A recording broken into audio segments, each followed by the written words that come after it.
존경하는 국민 여러분, 얼마 전까지 더위가 계속되더니 이제 아침 저녁으로 꽤 쌀쌀해졌습니다.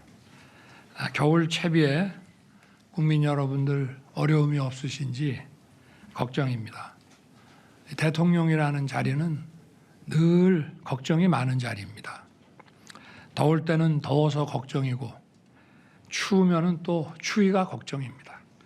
경기가 나쁘면은 장사하시는 분들 또 장사가 안 될까 걱정이고, 또 경기가 조금 나아진다 싶으면은 이 물가가 또 올라서 많은 분들 지갑이 상대적으로 더 가벼워질까, 그게 또 걱정입니다.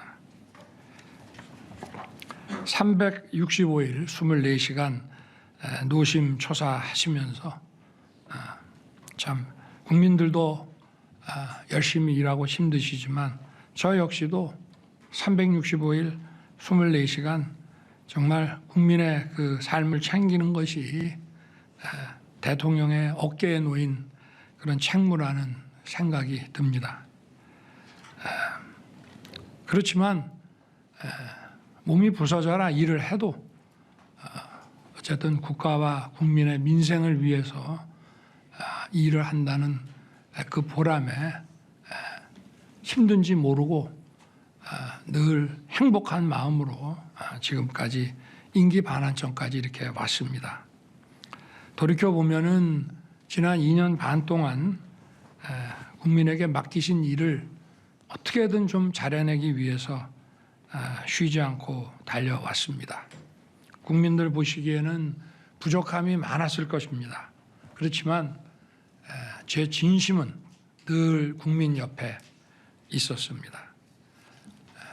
또 저의 노력과는 별개로 국민들께 걱정을 끼쳐드린 일도 많았다고 생각합니다. 민생을 위해, 대한민국의 미래를 위해 시작한 일들이 국민 여러분께 불편을 드리기도 했고, 또 제 주변의 일로 국민들께 걱정과 염려를 드리기도 했습니다. 대통령이라는 것은 변명하는 자리가 아닙니다. 모든 것이 제 불찰이고 제 부덕의 소치입니다. 국민 여러분께 먼저 죄송하다는 말씀, 진심 어린 사과의 말씀부터 드리고, 그리고 이 국정브리핑을 진행하겠습니다.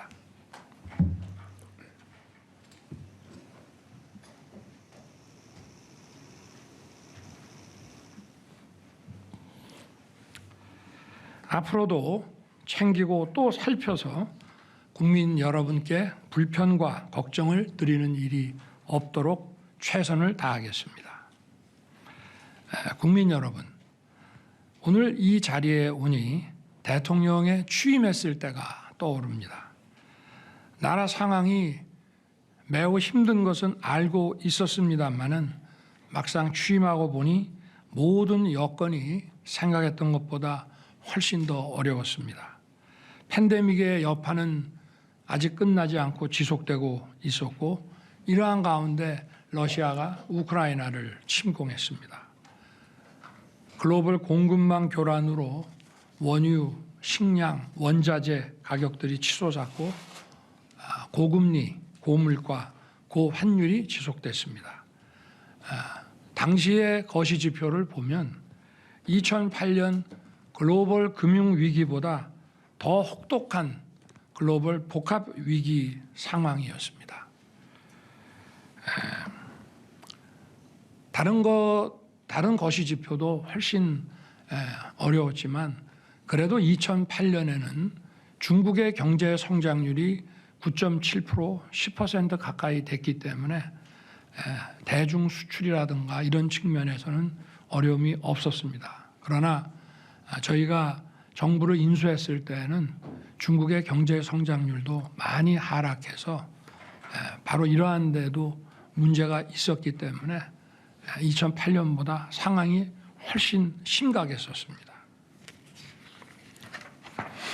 국민들의 어려운 삶을 보면서 정말 마음이 아프고 이걸 어떻게든지 빨리 타개하려고 최선을 정부 관계자들과 함께 정말 최선을 다했습니다. 이런 분들도 있었습니다. 우리 국무위원 중에는 경제에 정통하신 분인데 이거 자칫하다가 이거 나라 망한다. 정말 정신 똑바로 차려야 된다. 그런 얘기들을 국무회의에서도 많이 했습니다.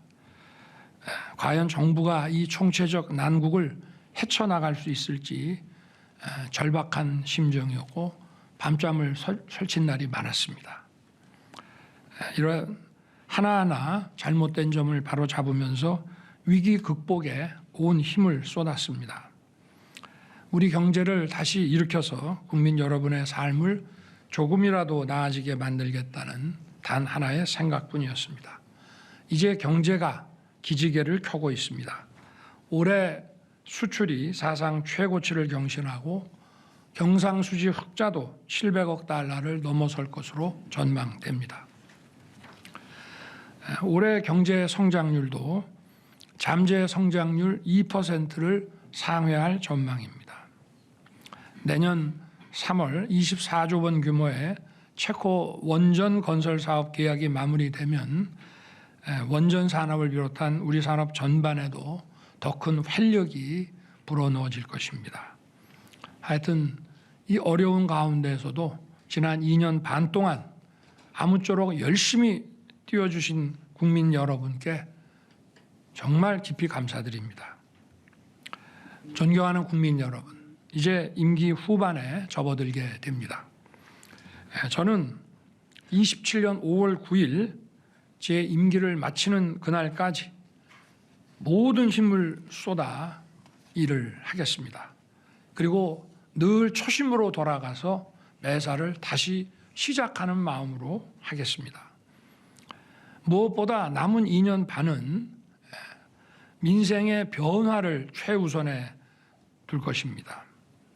그동안은 좀 잘못된 어떤 경제 기조, 국정 기조들을 정상화 시키는데 주력을 했다면은, 그리고 그때그때 거시 지표를 중심으로 위기 관리에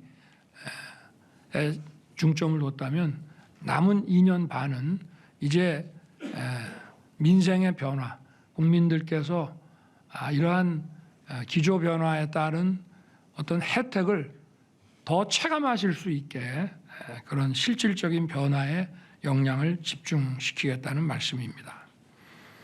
물가와 주택시장을 더욱 안정시켜서 일단 가장 근본적인 생계비 부담을 줄이겠습니다.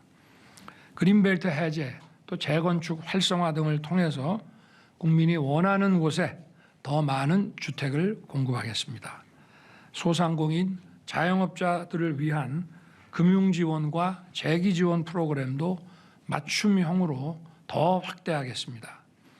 무엇보다 청년들이 마음껏 꿈을 펼칠 수 있도록 장학금도 확대하고 일자리도 늘리겠습니다.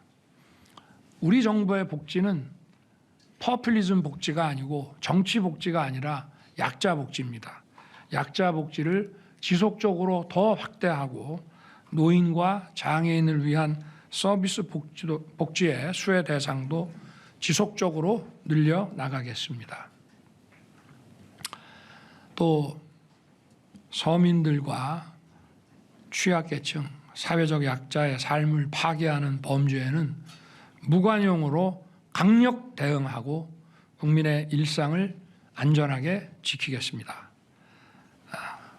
새롭게 들어설 워싱턴의 신행정부와 완벽한 한미 안보 태세를 구축해서 우리의 자유와 평화를 튼튼하게 지킬 것입니다. 한미동맹의 안보, 경제, 첨단 기술 협력을 더욱 고도화해서 우리 청년과 기업이 뛸 수 있는 세계 운동장을 더 넓히겠습니다.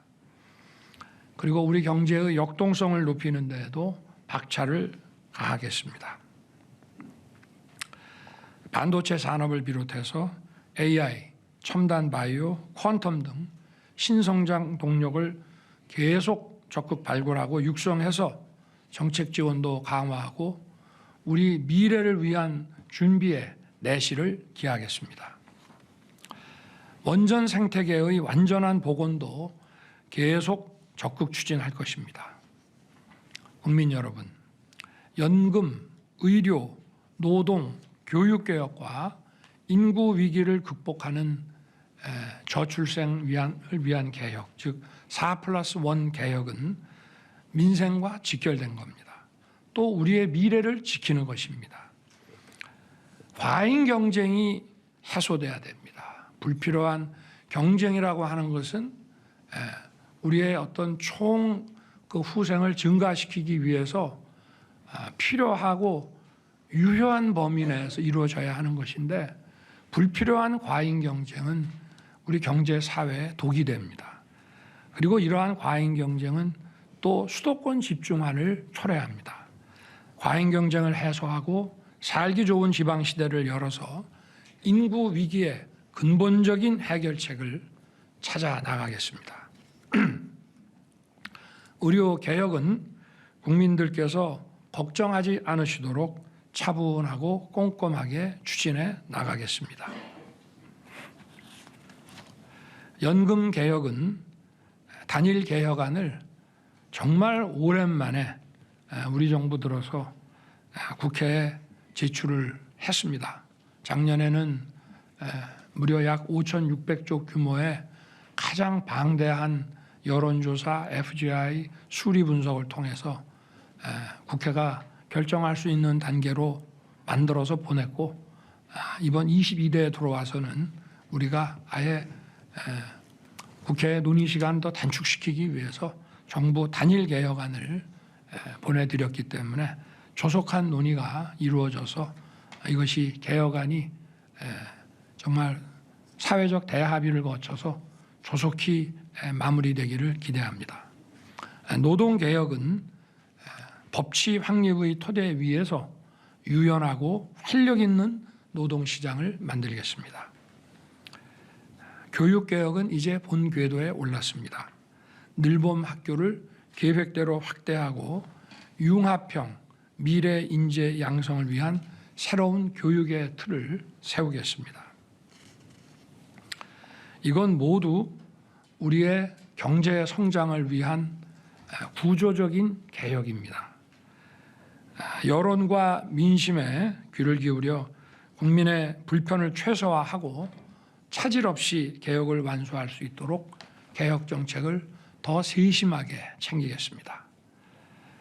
존경하는 국민 여러분, 저와 정부의 부족했던 부분을 잘 알고 있습니다. 고칠 부분은 고치겠습니다. 국민 여러분의 뜻은 겸허히 받들어서 국민을 섬기는 마음으로 쇄신을 기해 나갈 것입니다. 당정 소통도 강화하고 국민을 위해 일하는 유능한 정부, 유능한 정당이 되도록 하겠습니다.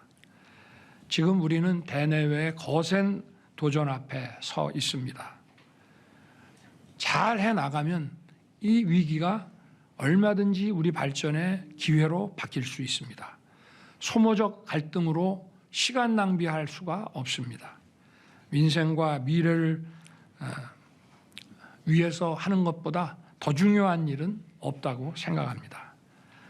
지적할 부분은 지적하더라도 민생과 미래를 위한 일만큼은 모두 힘을 모아주시기를 부탁드립니다.